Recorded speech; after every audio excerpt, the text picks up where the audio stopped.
大家好，歡迎嚟到我哋嘅健康頻道。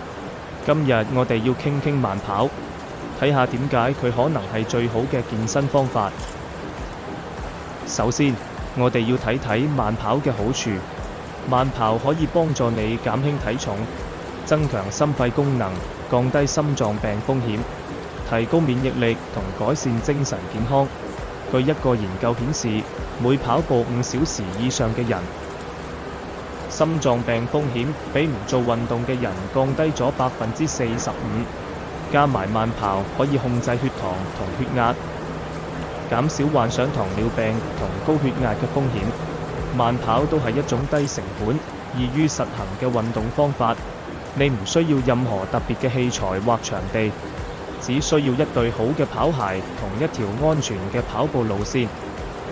慢跑都可以適應唔同年齡同健康狀況嘅人。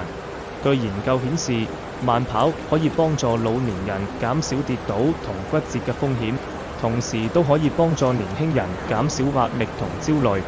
當然，慢跑都有啲壞處。如果你唔係用啱嘅姿勢同技巧跑，可能會引起啲傷害，例如膝蓋或腳部疼痛。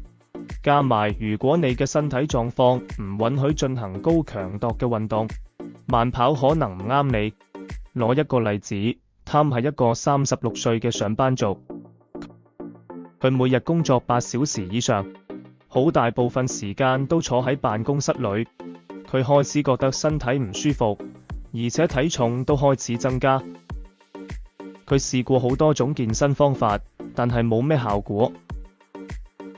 最後，佢開始試下慢跑，每日放工後跑30分鐘。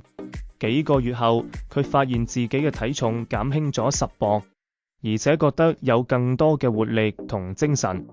加埋佢發現自己嘅心肺功能有所提高，而且更易入眠咗。